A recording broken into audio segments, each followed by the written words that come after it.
लेकिन शायद अगर हम सभी थोड़ा सा भी दूसरों के बारे में सोचें तो दुनिया बहुत सुधर सकती है। तो ये सोच हम कैसे जागरूक करेंगे कि आज की फिल्म बादल के गीत और संगीत को संवारा था पिता और पुत्री दोनों ने। जी हाँ, फिल्म की म्यूजिक कंपोजर थी उषा खन्ना और गीतकार ऑफ कोर्स मनोहर लाल खन्ना ही थे। वियोगी होगा पहला कवि, आह से उपजा होगा गान, उमड़कर आंखों से चुपचाप बही होगी कविता अनजान। साथियों, आप सबको मेरा प्रणाम और स्वागत है विश्व शांति दर्शन के मंच पर। चैनल के जनक हैं विश्व शांति के उपासक, वर्ल्ड पीस डोम के रचयिता, विश्वधर्मी प्रोफेसर डॉक्टर विश्वनाथ दा कराड़। आप देख रहे हैं गीतों के बोल बड़े अनमोल। पिछली बार हमने फिल्म बादल के लिए गीतकार जावेद अनवर के लिखे गीत अपने लिए जिए तो क्या जिए के प्रथम भाग पर चर्चा शुरू की थी। चूंकि गीत लंबा था इसलिए चर्चा हमें बीच में रोकनी पड़ी। उस वक्त चर्चा में भाग ले रहे थे डॉक्टर सुनील देवधर और सौम्या उपाध्याय। गीत को इस एपिसोड के लिए गाया है नाट्य संगीत के उपासक ज्ञानेश पेंढारकर जी ने। और आज प्रस्तुत है एपिसोड का दूसरा और अंतिम भाग।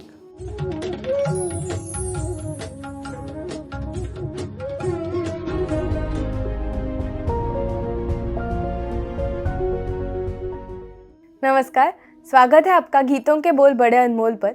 आज हमारे साथ मौजूद है डॉक्टर सुनील देवधर जी। नमस्कार सुनील जी। नमस्कार। हमारा आज का गीत है अपने लिए जिए तो क्या जिए। यह गीत फिल्म बादल से है जो 1966 में रिलीज हुई थी और इसके गीतकार है जावेद अनवर। अब हम सुनते हैं आगे की पंक्तियां। बाजार से जमाने के कुछ भी ना हम खरीदेंगे, बाजार से जमाने के कुछ भी ना हम खरीदेंगे, हाँ बेच कर खुशी अपनी औरों के गम खरीदेंगे, बुझते दिए जलाने के लिए, बुझते दिए जलाने के लिए, तुझे दिल जमाने के लिए, अपने लिए जिए तो क्या जिए। बाजार से जमाने के कुछ भी ना हम खरीदेंगे, हाँ बेचकर खुशी अपनी लोगों का गम खरीदेंगे। ऐसी सोच आज कहीं भी नजर नहीं आती है। लेकिन शायद अगर हम सभी थोड़ा सा भी दूसरों के बारे में सोचें तो दुनिया बहुत सुधर सकती है। तो ये सोच हम कैसे जागरूक करेंगे? आपका विचार तो बहुत सकारात्मक है, बड़ा विधायक है कि हम ऐसा सोचें और दुनिया सुधर सकती है। लेकिन वो कहते हैं ना कि दुनिया को बदलने का तस्लीम तेरा दावा, यानी मान्य है दुनिया को बदलने का तस्लीम तेरा दावा। हम फिर भी ये कहते हैं ये दुनिया वही दुनिया है, ये दुनिया उस तरह से बदलने वाली नहीं है। ये सत्य हमें स्वीकार करना होगा, क्योंकि आप ये देखिए कि जहाँ समाज है वहाँ अच्छे लोग भी हैं और बुरे लोग भी हैं, इसलिए ये क्रम तो चलता रहेगा। लेकिन एक उसमें जो विधायक बात है, जो पॉजिटिव बात है, वो ये कि वो यशोधरा में प्रसंग आता है ना कि दुख ही जीवन की व्यथा रही, मैंने ही क्या सहा सभी ने मेरी बाधा व्यथा सही। दुख ही जीवन की कथा रही, मैंने ही क्या सहा सभी ने मेरी बाधा व्यथा सही। तो जब अपने दुख को, किसी व्यक्ति के दुख को कोई दूसरा व्यक्ति उस दुख को अनुभव करता है, वहीं जीवन के उस अपेक्षित क्रम की शुरुआत होती है जिसको आपने कहा कि ये दुनिया बहुत सुधर सकती है। तो दूसरे के दुख को अपने अंदर अनुभव करना होगा। और इसीलिए वो कहते भी हैं कि दूसरे का दुख जान लेना कवि हो जाना है। क्योंकि कवि जब कोई बात करता है, अब जिस गीत में जो बात कही गई है, तो कोई जरूरी थोड़ी है कि उसके भी जीवन से वो सब गुजरा हो। लेकिन जब आप दूसरे का दुख अनुभव करते हो, दूसरे की परिस्थिति को अनुभव करते हो, तो वही शब्दों में व्यक्त होता है। तो जैसा अभी हमने कहा कि दूसरे के दुख को समझ लेना कवि हो जाना है, ऐसे ही अपना दुख भी कवि बना देता है। वो सुमित्रानंदन पंत की पंक्तियां हैं, वियोगी होगा पहला कवि, आह से उपजा होगा गान, उमड़कर आंखों से चुपचाप बही होगी कविता अनजान। तो अपने वियोग, अपने दुख को तो महसूस करना ही है और तब तो कविता फूटती ही है।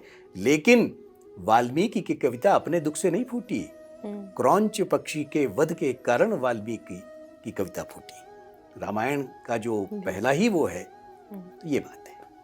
Thank you Sunil ji. अब हम सुनते हैं आगे की पंक्तियाँ।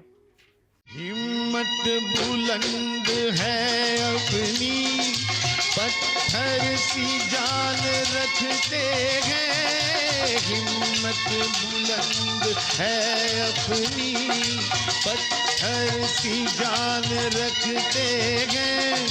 कदमों तले दनी तो क्या हम आसमान रखते हैं। गिरते हुओं को उठाने के लिए, गिरते हुओं को उठाने के लिए, तुझे दिल जमाने के लिए, अपने लिए जिए तो क्या जिए। हिम्मत बुलंद है अपनी, पत्थर सी जा रखते हैं। इस गीत की पंक्तियाँ काफ़ी पैट्रियाटिक है, लेकिन इन्हें अगर आज के ज़माने में हमको इम्प्लीमेंट करना है तो वो हम कैसे करेंगे? क्योंकि we are a free independent country, तो ऐसी सोच ज़रूरत है आज के ज़माने में। आपने दो प्रश्नों को जोड़ दिया है।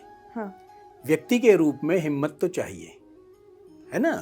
वो कहते हैं ना कि हिम्मते मर्दा मददे खुदा। तो जब आदमी में हिम्मत होगी तो ईश्वर भी मदद करेगा। फिर आपने बात कही कि एक स्वतंत्र इंडिपेंडेंट कंट्री है तो ऐसी सोच रखनी ज़रूरी है क्या? तो आपको वो प्रसंग तो याद होगा ना कि जब हमने पोखरण में पहला विस्फोट किया था तो एक प्रश्न आया था कि इसकी आवश्यकता क्या थी। तो उत्तर ये मिला था कि आवश्यकता ये होती है कि उसकी प्रयोग की आवश्यकता, प्रदर्शन की आवश्यकता इसलिए होती है कि प्रयोग की आवश्यकता न पड़े। क्योंकि हिम्मत तो होनी चाहिए और हिम्मत से ही दूसरे को आप क्षमा शोभती उस भुजंग को जिसके पास गरल है।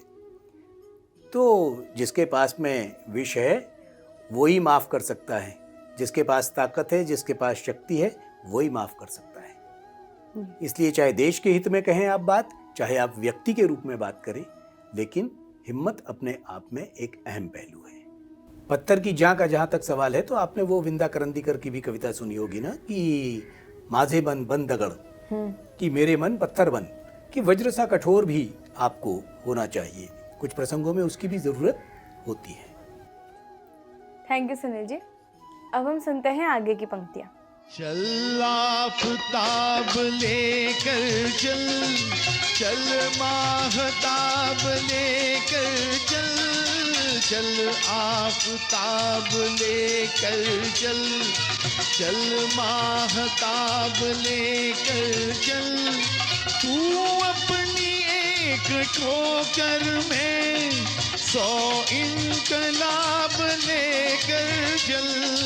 जुल्म सितम मिटाने के लिए, जुल्म सितम मिटाने के लिए, तुझे दिल जमाने के लिए, अपने लिए जिए तो क्या जिए। चल आफताब लेकर चल, चल महताब लेकर चल, तू अपनी ठोकर में 100 इनकलाब लेकर चल। इन पंक्तियों को आप और थोड़ा समझा सकते हैं? पहले तो हम ये कहना चाहेंगे कि ये जो आपने इनकलाब शब्द का उच्चारण किया, आफताब का मतलब है सूर्य, महताब का मतलब है चंद्रमा। दोनों की प्रकृति कैसी है? सूर्य में एक तेज है, एक प्रखरता है, और चंद्रमा में क्या है? एक शीतलता है। तो आफताब भी होना चाहिए, यानी एक प्रखरता, एक तेज भी होना चाहिए, और मनुष्य हित में वो शीतलता भी होनी चाहिए। और जो इनकलाब है, इनकलाब का अर्थ है क्रांति, रेवोल्यूशन। और ये शब्द सबसे पहले हमारे आज़ादी के आंदोलन में 2 शब्द बहुत महत्वपूर्ण हुए।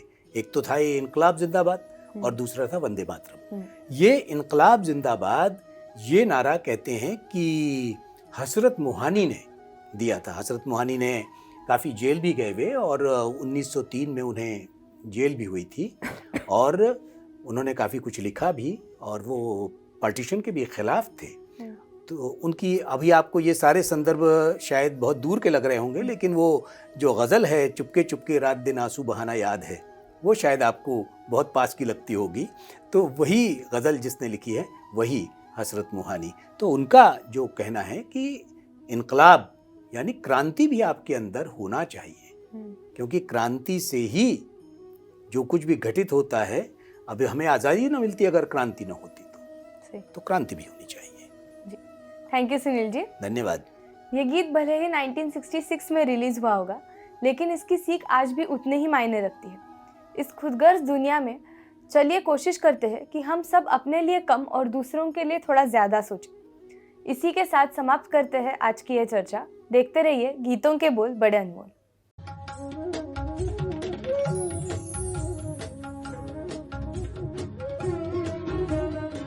Welcome back. आप जुड़े हुए हैं गीतों के बोल बड़े अनमोल से। जैसा कि मैंने आपको बताया था कि गीतकार मनोहर लाल खन्ना को संगीत का शौक था और वे कविता लिखते थे।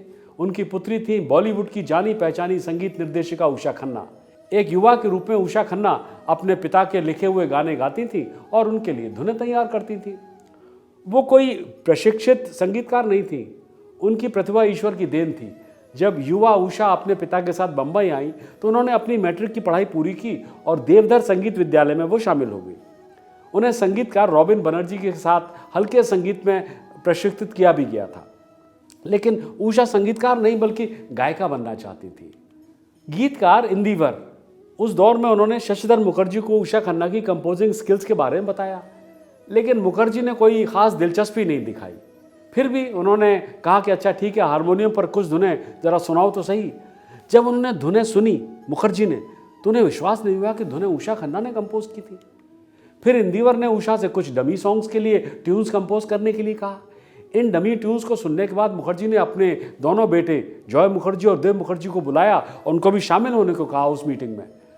सभी का यही कहना था कि उषा खन्ना का संगीत बिल्कुल ओपन एयर की तरह लगता है और वो एक ब्रेक के हकदार हैं। और फिर उन्हें अगले 1 साल तक फिल्मालय स्टूडियो आकर, जो उस दौर में शशिधर मुखर्जी चला रहे थे, आकर रोजाना उषा खन्ना को 4 नई धुनें बनाने के लिए कहा गया। उन दिनों संगीतकार ओपन एयर जो अपनी ऊंची फीस और अहंकार के लिए जाने जाते थे, शशिधर मुखर्जी के पसंदीदा व्यक्ति नहीं थे वो। भले ही उन्होंने 1 साल पहले फिल्मालय को एक बड़ी संगीत हिट फिल्म दी थी जिसका नाम था तुम सा नहीं देखा, 1957 में बनी थी। बहरहाल उषा खन्ना शशिधर मुखर्जी के लिए एक वरदान साबित हुई।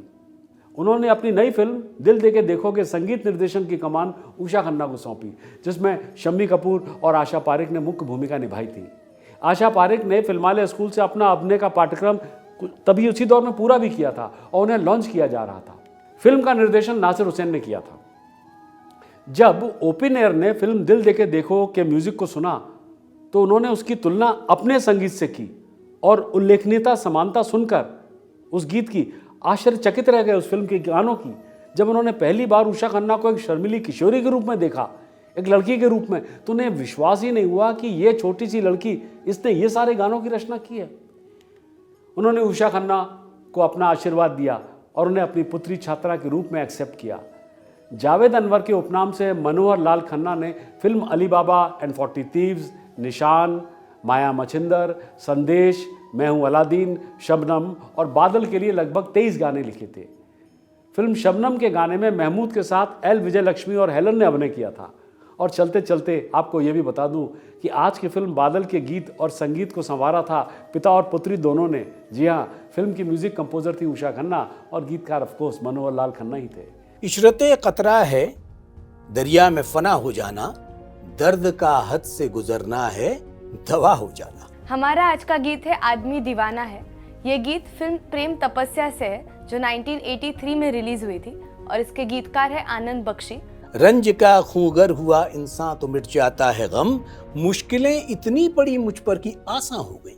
तो बस इसी जानकारी के साथ मैं भी देता हूं अपनी वाणी को विराम। अगली बार चर्चा होगी फिल्म प्रेम तपस्या के गीत आदमी दीवाना है।